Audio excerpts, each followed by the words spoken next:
Welcome to the studio, guys. Oh my God. Thank you. Doing it big. So You look prepared. I am prepared. I feel like I'm most prepared for a Cars and Kicks podcast. As always, you guys are. If I'm going to be honest, seem a little underprepared. little amateur hour-ish. Yeah. I would think that, considering what we all just went through, that you guys would come to the podcast prepped and ready.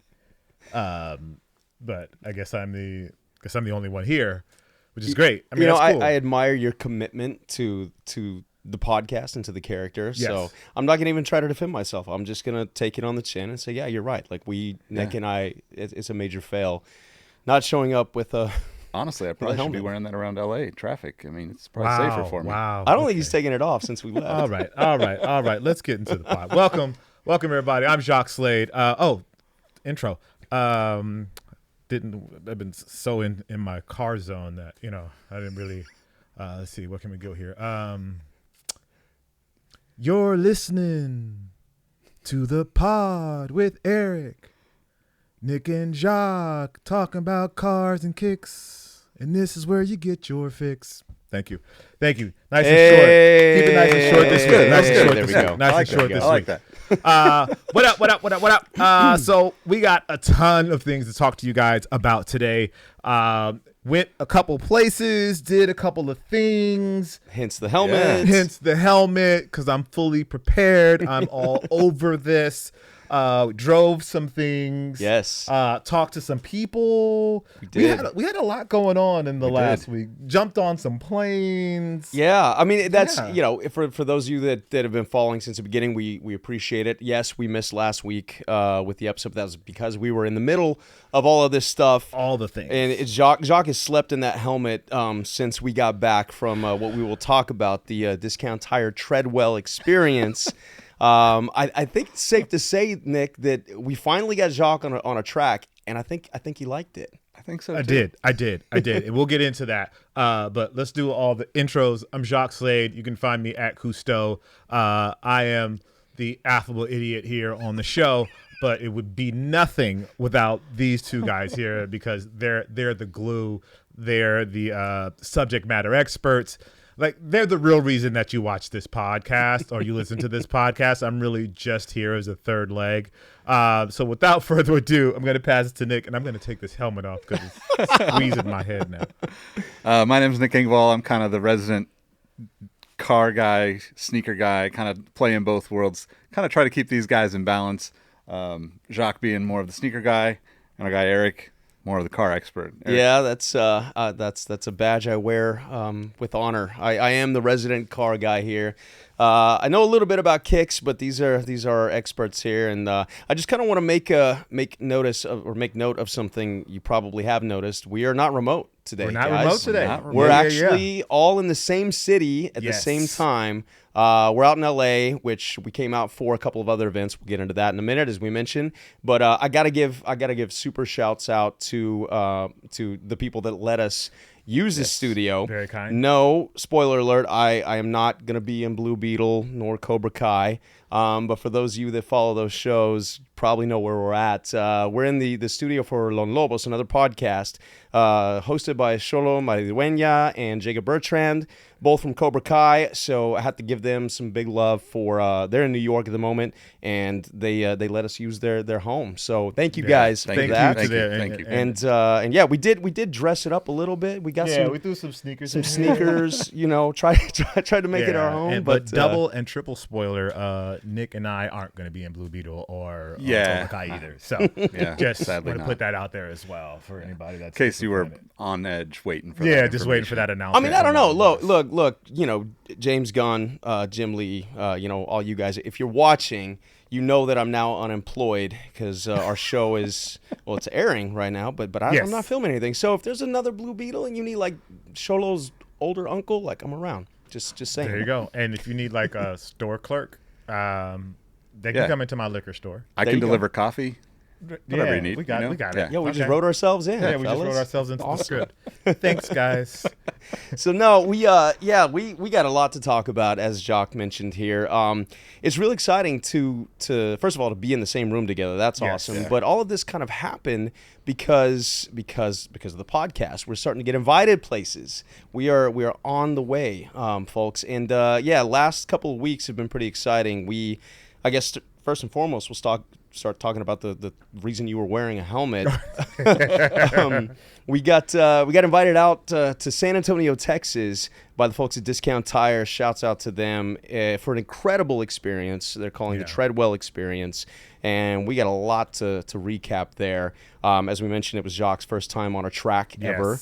We drove a lot of different things, a lot of different disciplines. And the main reason was to try to bring awareness to tire education, something that isn't necessarily the sexiest thing to talk about, the coolest thing to talk about, but it was something that they brought a series of influencers in, and I guess we fit in that category now because of y'all, because you're watching the pod. Yeah, very loose interpretation of the word influencer. Very loose. Yes, very loose. Agreed.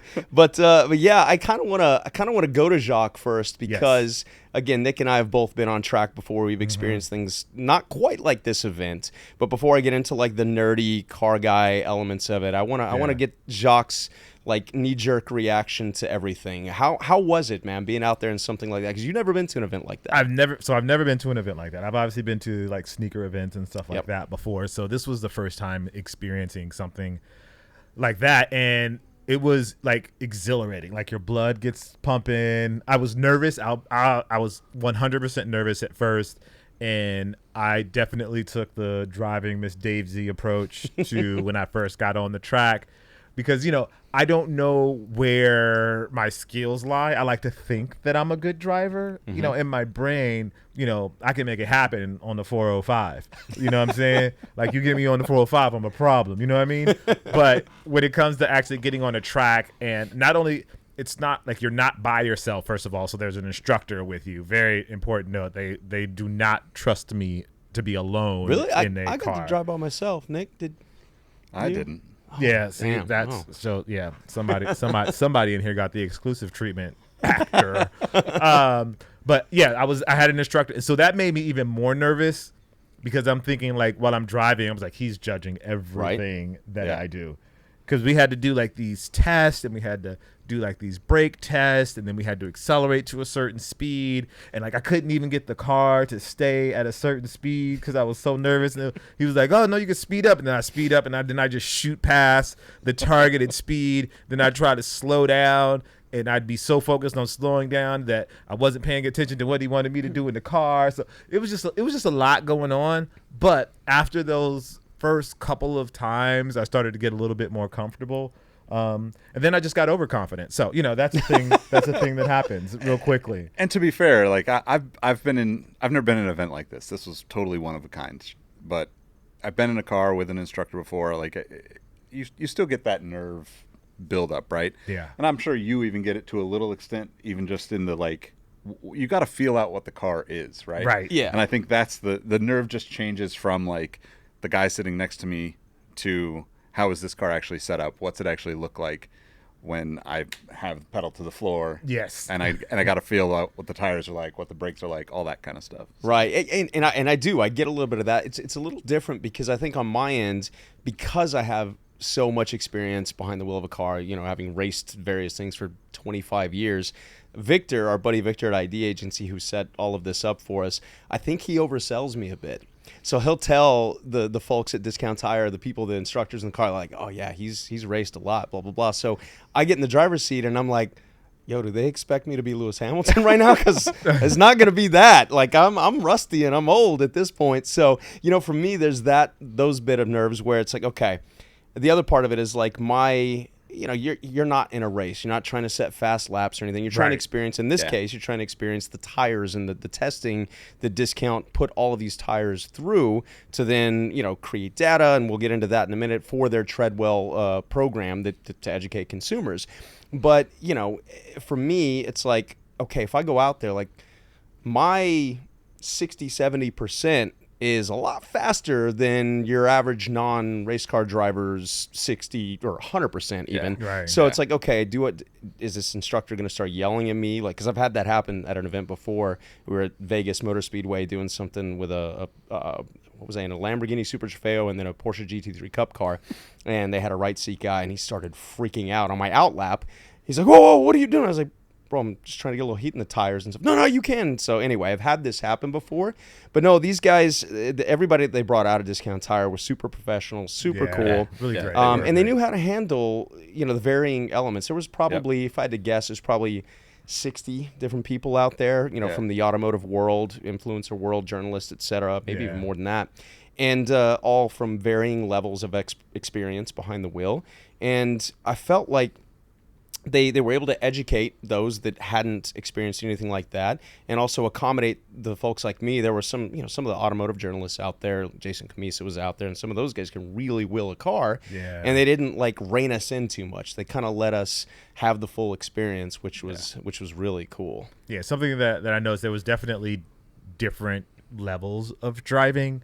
There were Erik, and then Nick was in the middle. And then there were me's. I think I was the only me there. I think everyone was probably more Nick and in Erik's area, somewhere between you two.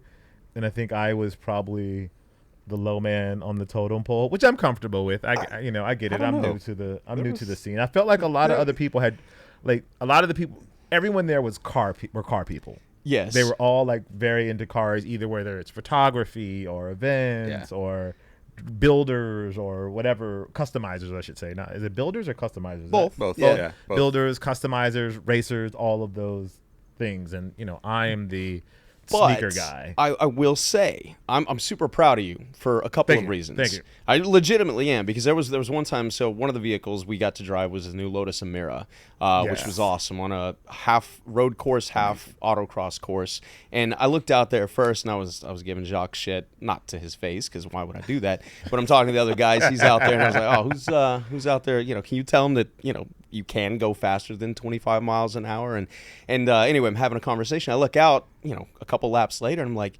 who's driving now?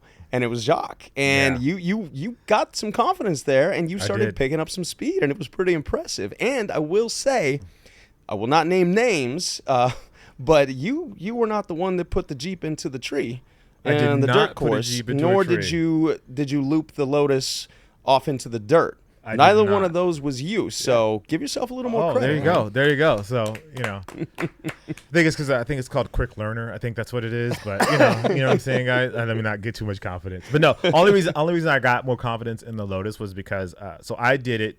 So we had 2 tries. We had, three technically. The instructor took us around. Yeah. Then we took it around to get a feel for it. And then they were kind of like, all right, go ahead, open it up. So after my second run, I got the opportunity. I was like, I want my instructor to just be in the car with my instructor. Yeah. And let my instructor go full out. Because the first time with the instructor, they're just trying to show you. They're going super around, polite, being polite about it. And I was like, well, can you just show me what this could be like versus what I'm doing? And she just went all out. And I was like, oh, you can go faster here. Oh, you turn, okay, you slow down. And that was okay. So a couple of light bulbs went off. And that's why for the third time that I was able to go, I was like, oh, okay, I can push this a little more and not be worried that I'm going to wreck this Lotus that I definitely can't afford to pay for. Yeah. That actually is interesting, because I did go a third time, but I didn't have the instructor fast lap in the middle like you did. So, it was just what he was telling me as I was making my laps. And I definitely got faster with it. But the thing about the Lotus that was interesting to me was just the downshifts were took a little bit for me to get used to, because I wasn't in full manual. You left it in I guess the automatic. Did you go into sport mode at least, or sport mode? Yeah, okay, there's they had me put it in sport mode. Yeah, that's what they had me put it in, and still left it in auto.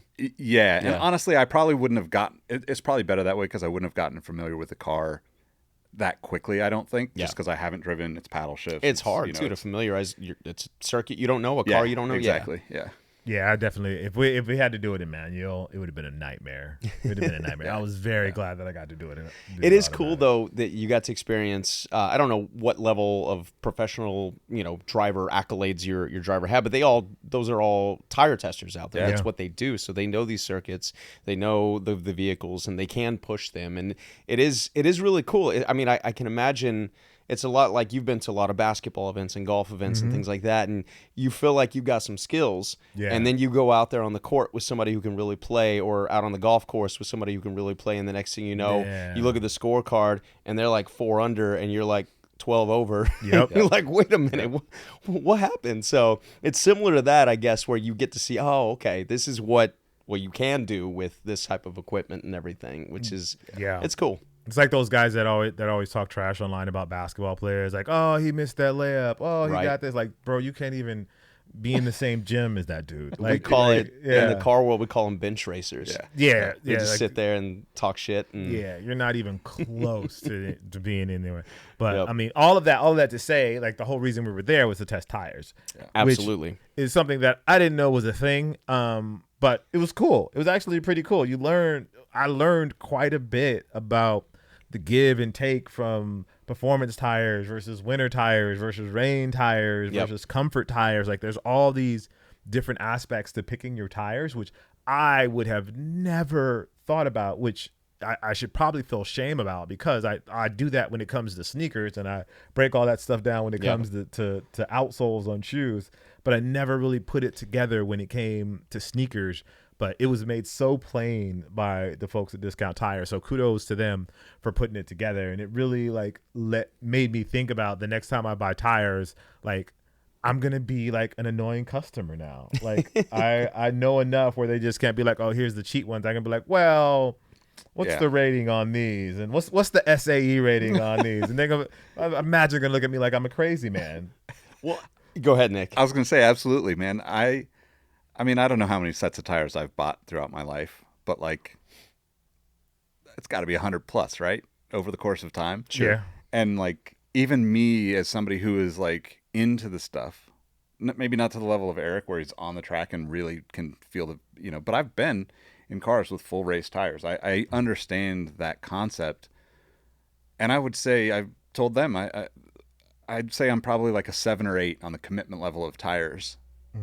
In like, there's always a budget, right? And there's always a more expensive option. Yes. But going there and seeing the difference, the best thing about the event for me was, you think of tires, and like, we could all have Porsche GT3 RSs, 2007s, because this is imaginary in my fantasy. That is the pinnacle of that car. We each have them, and we each have a slightly different setup. You've got a better suspension than I do. Erik's got better tires than both of us, and like, we could talk to each other, but there's variables there that we can't account for. Right. So to be in 2 cars where the only variables are the tires, there was so much wow factor for me as somebody who's driven on very similar tires that were out there multiple times in my life.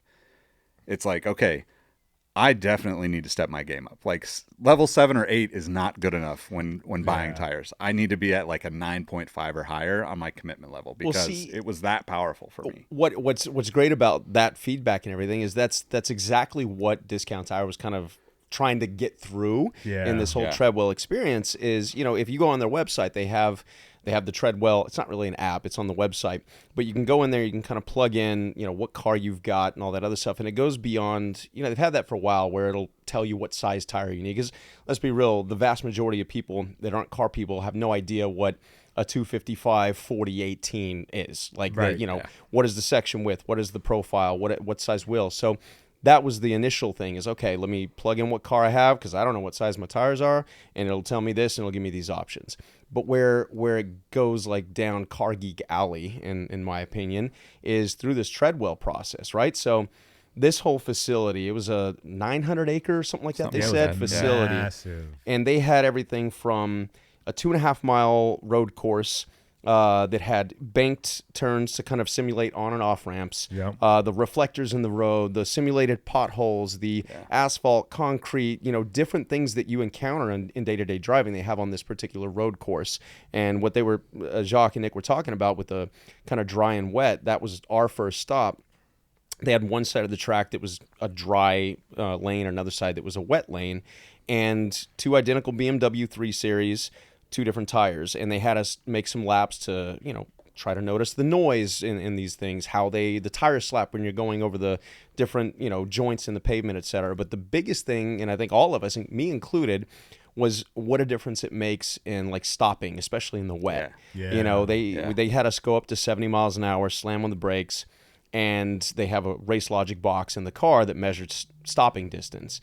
And even for me, like I've driven a lot of different cars, a lot of different tires. When you go, I've never been able to go back to back like that with this set of tires and that set of tires. Yep. And there was, no joke, a 40-foot difference from 70 miles an hour in the wet, 20 feet in the dry. And so where it gets interesting is talking about the performance aspect. A lot of folks are like, well, why do I need performance tires? It's just my wife and the kids in the minivan.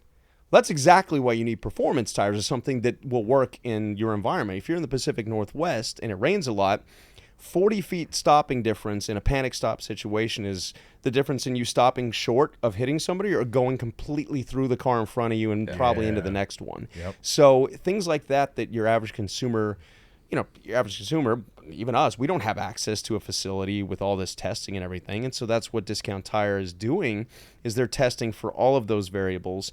And then they create, I don't know how many data points they put into, but they create a whole list and they rank tires based on their performance. And it'll be noise, it'll be comfort, it'll be wet handling, dry handling, etc.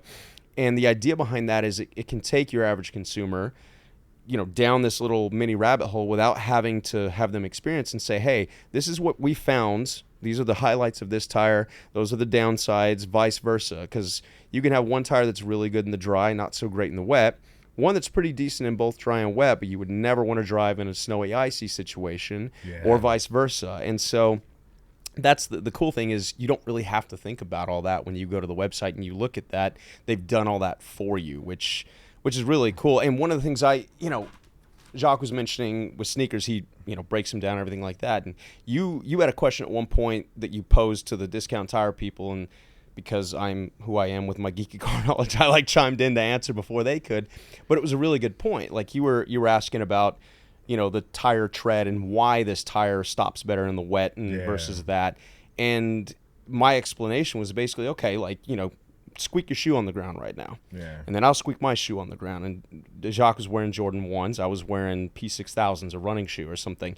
His make a squeak. They're also a little stickier. And why is that? Well, basketball shoes designed to help you move quickly, laterally, all over the place on a basketball court. Running shoe is designed for comfort and movement kind of in the same motion over long distances. Neither one are designed to do the same thing, and it's very similar to tires. So when you've got a pair of sneakers, you're not going to go play basketball in your running shoes. You're not going to play golf in, Crocs. You're not, it's like there's different sneakers, different shoes for different things. It's the same thing with tires. And I feel like that was kind of the easiest way for me to convey that to you. Yeah. Because you're a sneakerhead, but also for the folks out there that aren't really into sneakers. I mean, everybody wears shoes, and you do. You've got, even if you don't have 3,000 pairs of sneakers like my man Nick over here, you've got your shoes for the gym, you've got your your church shoes, you got your dress shoes, you got your sneakers or whatever it is, and they're there for a reason because they do different things. And so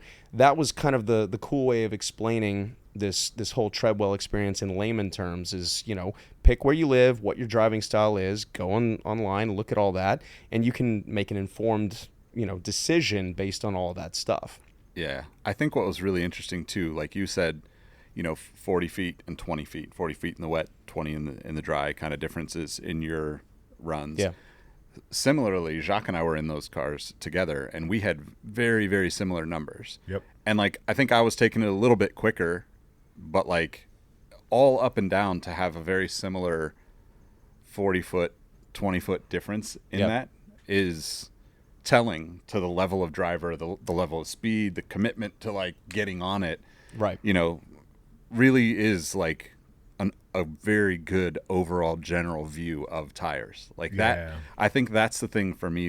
The event was just so this is what they do there, but the event was so well thought out that they put us in a position to walk away going, this is, I said it to somebody asked me there, and I'm like, this is the thing I wish I had. If I was in Discount Tire right now, wanting to know what tires to get, I want this experience. Just put me in 2 cars over the next hour, and I will probably spend an extra $200 or $300 or whatever that price difference is to get into that higher level of tire, which is crazy. And I don't think you can really do that, obviously, because you've got millions of people buying tires. But we used to even see that in the sneaker space. You used to see, it kind of turned into a meme over the last few years, or some sort of, prank at Foot Locker with somebody running out of the store.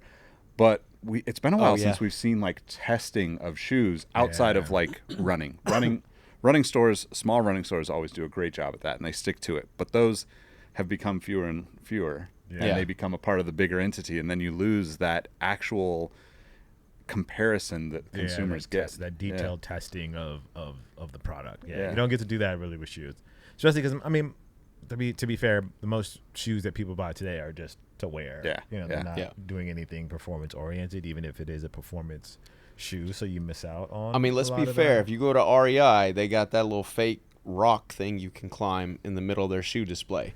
That's really going to tell you whether it's going to work when you're out climbing Mount Everest or not, just by going over that 3-foot fake it's rock. Better than being on flat ground and you jump trying around. to feel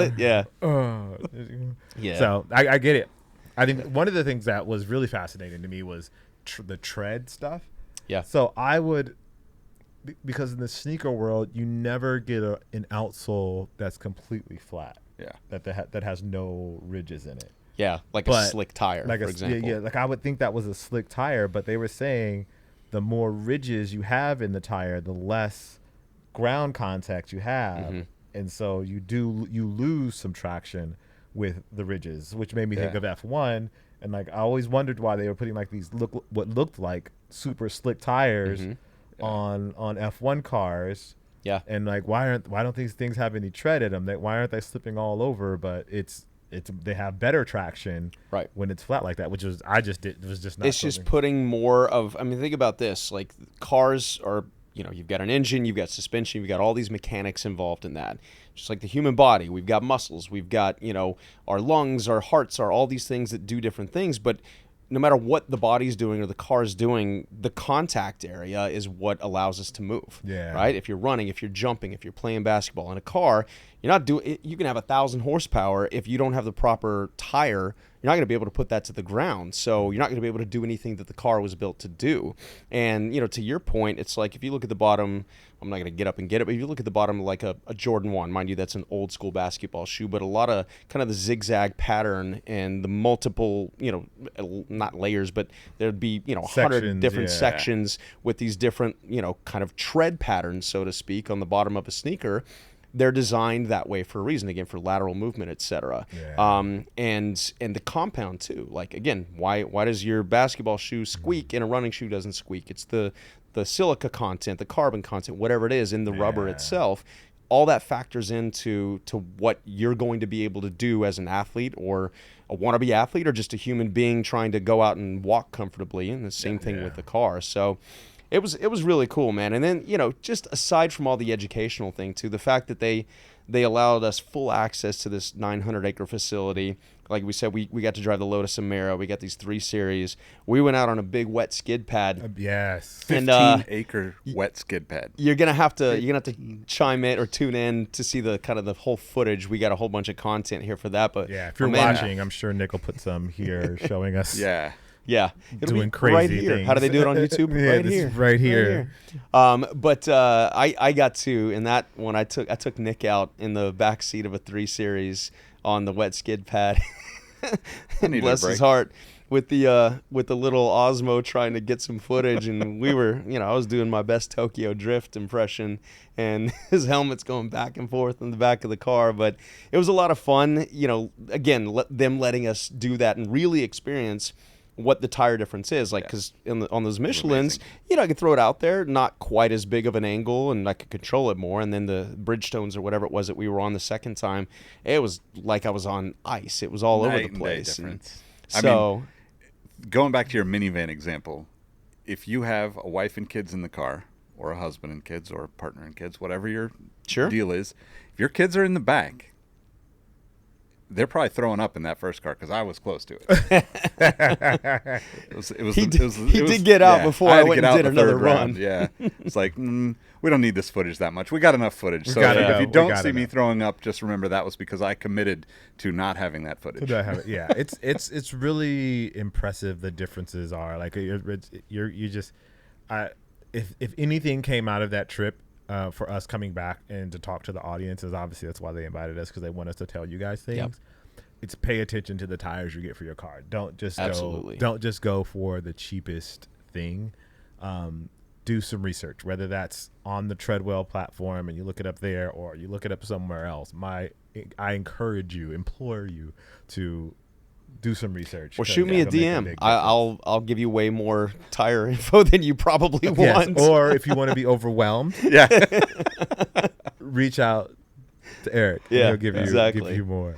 Well, we got some other things we got to touch on, because there's been some other events we were invited Yes. to too. Before we move on to that, though, just real quick, I want to know what your favorite element of the experience was, because we did a lot of things. Just we'll go with you first, Jacques. What was the favorite thing you got to do out there? I think the favorite thing for me was the off-roading. Yes, my man. That was really cool. Like, Yeah. to be in those big giant Jeeps and those huge tires and Yeah. just flying through that dirt and then through the water and the mud and then like banking those turns and Yeah. going all over the different terrains. I think that was probably the highlight for me. Like the wet pad was great, and I feel like I need a little more practice there, but I was immediately able to, I guess, appreciate the off-road stuff. Yeah. Nick? yeah. The off-road stuff was really awesome. I'm not as big into that as other things, but I've been out a few times with people, and this course was pretty impressive. But I think I got to go with the Lotus though, because it was exactly what I told you. I was like, this is the power to weight ratio. Yeah. Like the sweet spot of these cars. Like there are amazing cars out there from, any range, but like when you think of like the conversation that keeps coming back up in our show, when like me sitting in a Honda Civic is a lot of weight for you to feel as a driver, but in that Lotus, it's like the perfect balance. You don't need a ton of power. You don't need anything more, and it's agile, it's fun, and it goes. And I think that was like, don't get me wrong, it's a blast. Like Rescue 1, That thing was sick. thing is insane. But the Lotus, just being in the Lotus and getting to feel that was like, this is like, I don't need any crazier of a sports car. This is the level of sports car I want to drive on a regular basis. Power to weight ratio. So what about I need a little more time in the Lotus, just because I love fast cars on road courses. That's where the bulk of my racing is road racing and stuff. But again, we mentioned, I think on the show a couple times, I got to do the Baja 1000 and the Baja 500 a few years ago, and once I did that, I was hooked on dirt, dirt racing, especially open desert racing and stuff. And so when we got to throw those Jeeps around, first of all, the slow stuff too, like even climbing that 30-degree incline where it's all wet, and you realize again not only how important tire compound is, but how important four-wheel drive is, and why the tool that you're using matters, and then the Rescue 1, which Nick mentioned, was this. We'll throw some pictures up of it. It's this crazy like rock crawler that they had built there on 40-inch tires, Dana 60 axles, all sorts of stuff, and they were out there. I thought Jacques was trying to get the cinematic shot, and I was like, yo, you better move, or we're gonna end up driving right over him here in a second. Content. But he got that content. Wait till you see that footage. But no, that was cool. I think for me, just anytime I can go throw something around in the dirt, it's awesome. So I had a lot of fun doing that. And again, just want to say thank you to the Discount Tire family for having us out to the Treadwell experience. Go check them out. Immerse yourself in that website and kind of educate yourself on tires and everything. And now we're going to talk about where else we went, because it's been a pretty cool adventure the last couple of weeks. Yeah, you two went somewhere else that I didn't get a chance to go. We came straight off the plane from San Antonio, basically. Decided to get a little sleep and then woke up and Formula Drift. Yes, indeed. I haven't been to Formula Drift in quite some time, pre-pandemic, plus a year or two. I actually watched last year's finals on the live stream, but man, there were so many people out there Yeah. Erik got so many shots of people with kicks on. Oh man, I would say like 70+% of the people out there are wearing like some good stuff. And I was just like, yeah, this is, we just kept walking around like these are our people, like these are our people. We're home. But yeah, it was really cool to see. I mean, just how big it's gotten, because you can see watching it on live stream doesn't give you that raw emotional feeling, right, or the teary-eyed smoke in your lungs, burnt feeling. rubber. Yeah. It was awesome to see that many people out there for it. It was cool, man. And like Nick said, walking around and seeing, this is kind of why we started the podcast. We know there's a bit of crossover between the sneaker culture and car culture, and it all seemed to just be right there at Irwindale that afternoon. I mean, just walking around, I think I even said, Nick, I was like, man, we missed an opportunity here. We should have printed up stickers or something, just pass out cars and kicks, because I think 70% is severely underestimated. It was just heat on people's feet everywhere, and it's really cool to see that. Again, it's an event like Formula Drift is more. It's not necessarily, obviously, it's motorsports competition, but it's not about necessarily the quickest lap time or this or that. It's a form of self-expression. It's how, how much smoke can you create? How much speed can you carry? How much angle can you carry in this drift? And you're side by side with, one of your homies, these other competitors, and it's more about style points, etc. And so that really ties into the whole reason that we buy these sneakers and stuff. Anyways, it's just a way of saying, hey, this is me. This is kind of what I like to do. And so it was cool to see that out there and just experience it. We got to see a bunch of, for me, this whole trip has been a kind of reconnection with a bunch of my friends since I left LA and the car world and stuff. And again, shout out to the guys at Formula Drift for, we had that Media Pass band. We had the little hookup there. Again, the ID agency, Jonathan Wong. Yeah. JDM Wong, as people know him, for getting us in there. I mean, I think the craziest part, to be honest, was like Erik and I got there fairly early. Yeah.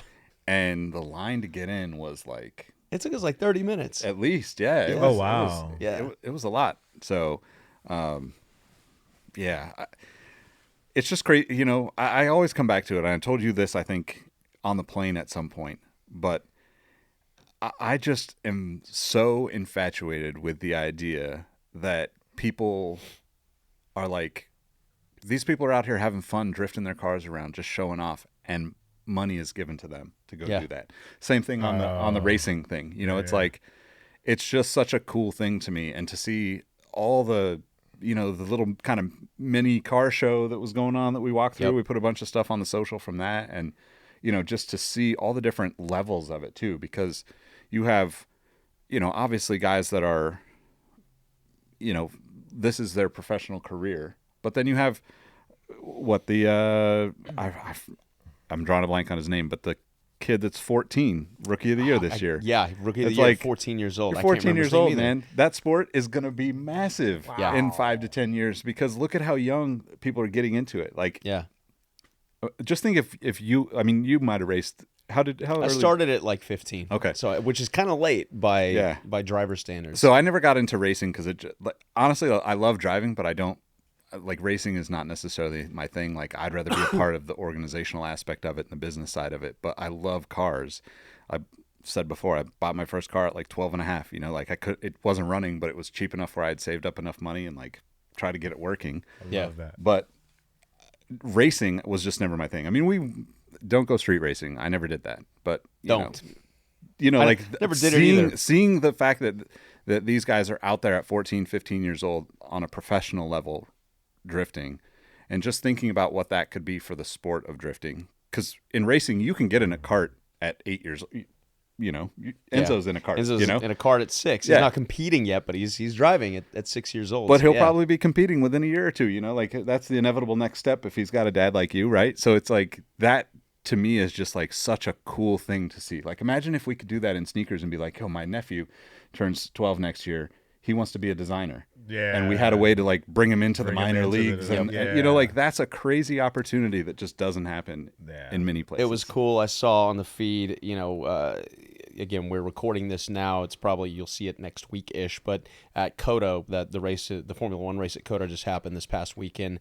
And I don't know if you saw on Mercedes F1 social feed, Kenzo, this kid, I think he's 14, 15, kid from the UK, won the World Karting Championship. And he was invited there. He's one of Mercedes development drivers, and he got to sit in Lewis Hamilton's F1 car for the first time. Cool. And there's a little interaction between him and Lewis that's just, that gives me chills, man. I mean, it's like heart melting to see the smile on this kid's face and to like be in his hero's car, and just it's amazing. So nurturing it from a young age is super cool, man. And one of the things I wanted to touch on that you mentioned about the street racing and stuff, again, we all did stupid stuff when we were younger. I think in part, I'm not saying I did or didn't, but there wasn't places to go do things like this. Right. And I want to give some love to my buddy Tim Huddleston, who's been a friend for years. He owns our Wendell Raceway. I've raced out there before. I did a charity race out there. He gave me full access to the facility when we shot that film out there. Just said, come film at my racetrack, basically. So he's been a buddy for a long time. And when he took that over, that was one of his main things he wanted to do is they have a small drag strip there, an 1/8 mile drag strip. They got the asphalt oval and then the shorter oval infield. They have a burnout box out there. Yeah. And so they on weekends when they are not hosting big events like Formula Drift, they open it up for a small fee. You can go out there and you can do whatever crazy stuff you want to do in your own car. If you want to drag race, you want to do burnouts, you want to do donuts, hey man, go do it there so that you don't do that stupid stuff out on the streets. And so really cool program. Again, shouts out to Tim and the guys at our Wendell Raceway, because that's awesome that they're doing stuff like that. Yeah, absolutely. I'm glad you guys had a good time. Matt, I missed it. I'll have to catch it next time.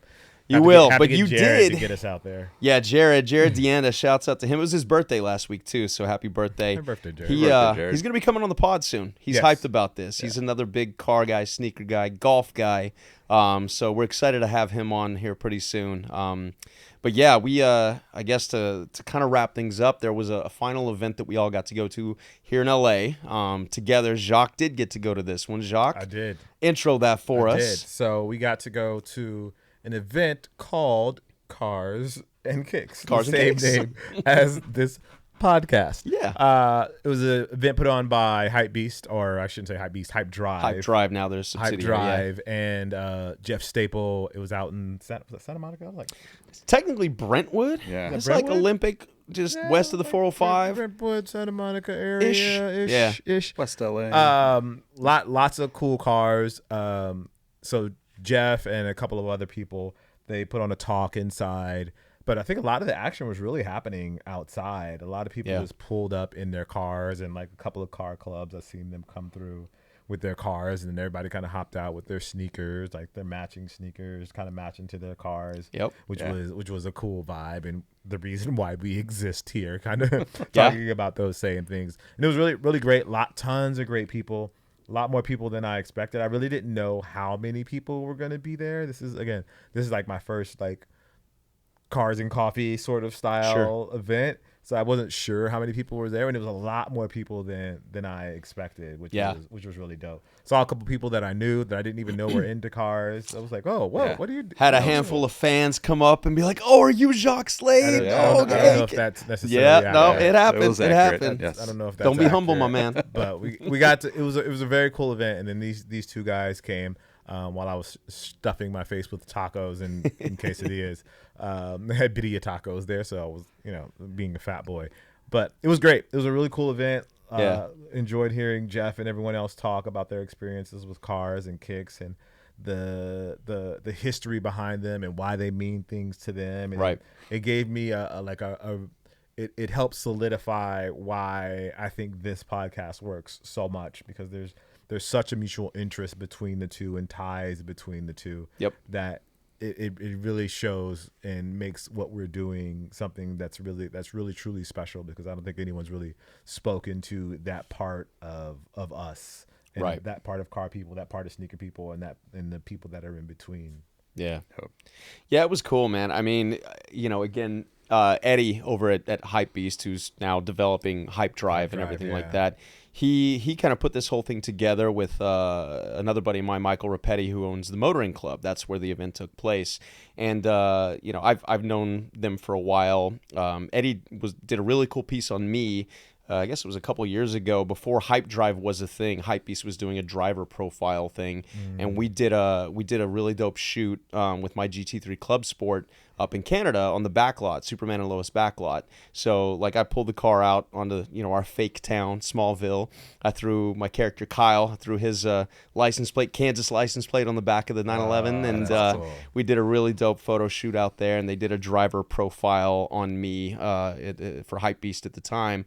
And Eddie's a big car guy as well. He's got a 997. He's got had a handful of other cars as well. I think he daily drives a 5 Series BMW or whatever.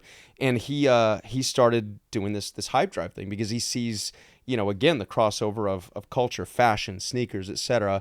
as a form of self-expression, just like a bunch of car people. So this was I don't know if it was their first event, but it was their first Cars and Kicks event. Yeah. And he and Michael together, Michael again founded the Motoring Club. He's got a ton of sneakers. I think Jacques probably going to go tour his closet soon. Yeah. We're going to have him on the pod at some point. But, they put together a really great show. I mean, it was, again, you had Jeff Staple, like you said. You had RJ De Vera, who's, a homie who's also going to be on the pod really soon. Hint, hint, wink, wink. And he brought out Sloan, his Aston Martin, and he had a matching pair of Shoe Surgeon Academy Jordan 1s that he had done. Michael had a whole display of his various Jordan 1s and Air Maxes and stuff next to a 911 there. Jeff had his wrapped 911 there. I think TJ Ski had a convertible 72 Chevelle. It was a dope event. Amazing. It sounded sick. Sounded Really eclectic Very group impressive. of cars Yeah. and people, and what y'all alluded to, the panel, with Eddie and Jeff and RJ and who else? They had a fourth on there too. Michael. Michael, Yeah. of course, Michael Rapetti. It was really cool to see the fan interaction and be so invested in it and ask them questions about their career trajectory and how sneakers took them places and design took them places and how the car world, how they evolved from, in RJ's case, from being like one of the icons in the early years of the JDM world to being, he's now VP of marketing at the SEMA show, or of SEMA. It's incredible to hear that and see these younger folks and older folks just really invested in the journey. Jacques can be a testament to his journey through the sneaker world. I mean, what's your hoodie say? Just, or what, because not the one you're wearing now, but is it because sneakers? Or? Because sneakers. Exactly. Yeah, my t-shirt. Yeah. Yeah. And so it was nice again to be in a room full of our people, so to speak, people that just like-minded, love the creativity from all different walks of life too. Yeah. Yes, there were Lamborghinis out front, but there was also, just walking around the facility, there was like lowered, old Mercedes wagons and a whole bunch of JDM cars, and some of them, that still had like the primer hood and this and that, but like we've all been there, we've all either had a project car that doesn't get finished ever. We've all had a pair of sneakers that was the only pair of sneakers that we could afford, but so we wore them to do everything, and they're beat, but we still love them. Like, it's just cool to see that next to like the super rare stuff and the super high-end stuff. And I think that's what I love a lot about the culture, is just how it brings everybody from all walks of life together. And it was a dope event, so we were excited to be out there. I think my favorite part was actually what you said in the back. The birria tacos? Well, I didn't get any, but that would have been my favorite part. No, when we walked into the back where the rest of the cars were, and you were like, oh yeah, that was a great moment. Oh, yeah. As I've gotten more into cars, I'm starting to realize the stuff that I like, and it's not like I shouldn't say I don't like them. I like the Lamborghinis, I like the Ferraris, and all of that stuff, like the Lotus. All that stuff is cool. It's not what speaks to you. But it's not what speaks to me. Like the stuff that speaks to me is like the older, like the Land Rovers, the Defenders, or like a Grand National, like that. Maybe it's a like that 80s, 90s era of car. I think is really going to be. I think that's going to be the sweet spot for me. I think there may be something, maybe something outside of that range that kind of catches my attention. Kind of like sneakers. I was going to say, do you think there's a window for sneakers like that? I don't know if I have a window for sneakers like that, because like while I love Jordans and I love sneakers made in the 90s, like I still like stuff that was made in 2022 and 2019 and 2015. So like, much I still more have a lot comfortable. of stuff in those. I still have a lot of stuff in those worlds. Whereas with the cars, I think if I'm gonna get a project car, if I'm gonna start like working on stuff like that, or get a car like that I want, I think it would probably be from like somewhere in that 80s, 90s, maybe early 2000s, and that would be something that I would get and that I would try to keep and try to work on. Like maybe something earlier than that, but I don't like the muscle cars are not the things that attract me. It's not about speed for me. I guess if that's the thing. That's awesome. Yeah, I thought the space too was really cool. I mean, you know, Michael, but I mean, just the connection between cars and coffee for me is just super important anyway. Because I've said this before, but we also met a ton of people on this trip collectively. But talking to Armando on the shuttle and talking to him on the plane. Which, by the way, we're probably going to go get Guisados tacos after we're done doing this podcast later today. Yes, please. Just saying how, he's doing like some stuff with his G's on Sunday, thing, and like bringing family together to these car events that I think has just been, the evolution of cars is so beautiful to me, because in the 90s, and this is probably too much for this episode, but Erik's got a great story that I heard at Luft a few weeks back about his Toyota pickup. But like, cars in the 90s was such a different thing because everybody was so segmented, and if you liked one thing, you didn't like another. If you and I grew up in a neighborhood where like there was 3 or 4 lowriders in my neighborhood, and my family has always had Hondas since the 70s, and my cousin bought a 91 Civic brand new, and that like sent me down a completely different path than what I maybe thought I was going to go down. But I bought an 87 Accord to put wires and hydraulics on it. Like that's what I wanted. So dope. And that era was such Lowrider Euro came out in that time. And it was like, whoa, these people, like there's just so many people doing different things then, but it still felt like you couldn't take a Honda Accord with wire wheels to an import show. Right. And now Cars and Coffee and all of these events just feel like there's an appreciation for the general self-expression across all of these nuanced places that we all see these cars come out of, and even more appreciation for the weird stuff almost. Yeah. It's like you walk through some of these things, and to your point, I'm not saying that those, Land Cruisers or Range Rovers are weird, but like there's more people that look at it and think like exactly what you're saying. Cool. A Lamborghini's nice. A Ferrari's great. Porsches are beautiful. But like, I kind of want this one that looks a little different and is maybe a little bit less of that flashiness, but like it still has a flashiness for the right audience, which is what I like about it. I think it's the character. People are looking for.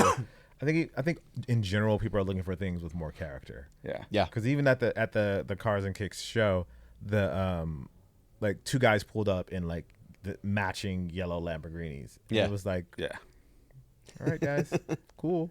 You guys have yellow Lamborghinis, but I was more interested in like the row of like 10 Accords that came down the street that were all completely different, but they were all together. Like they had a similarity, but they were different. I was like, okay, like that's dope. But the guys in Lamborghinis, it's like it's great, and more people took pictures with the guys in the Lamborghinis, but all those Hondas that came down the street at the same time together, I was like, okay, like, all right, I get it. Like, that was more for me. Speaking of personality, I think we should wrap this episode with what you're going to do with your Rivian when you get home, I'm assuming. Oh, man, geez. Well, I've now been inspired, to do a lot of things, really. But the Rivian just recently announced or launched. This is one thing I love about like tech forward companies, right? For Halloween, Rivian launched car costumes is what they're calling it, and it's all over the air updates, and I cannot wait to get home and play with, basically turn my truck into Kit from Knight Rider, or have the dash from like the Back to the Future DeLorean. It's really, really cool to see.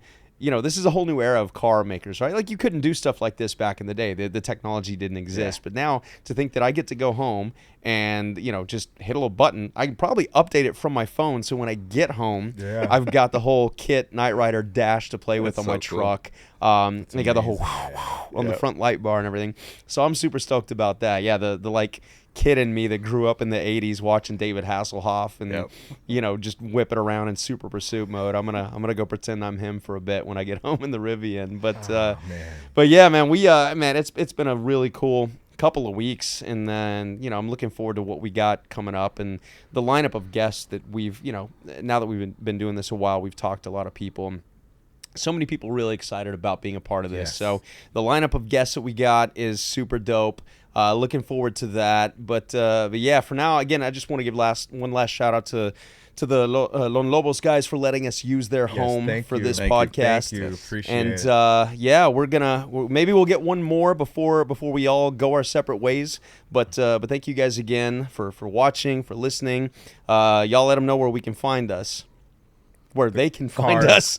The Cars X Kicks show On Yes. Instagram. on Instagram. carsxkicks.com. carsxkicks.com. It has Yes. all of the information. We'll link you to everything else. Yeah, we'll link you everything else. It's all in the bio. Make sure you review the show. 5 Please stars, obviously, because you love seeing me wear a helmet at the beginning of this I was show. going to say, Jacques I wore a helmet committed- for y'all. I committed to that for this show. Yes, indeed. On all the places. You can find us on all the places. Thank you guys for listening. We definitely appreciate it. I'm Jacques. I'm Nick. I'm Erik. And we'll see you guys next time. See y'all. Peace.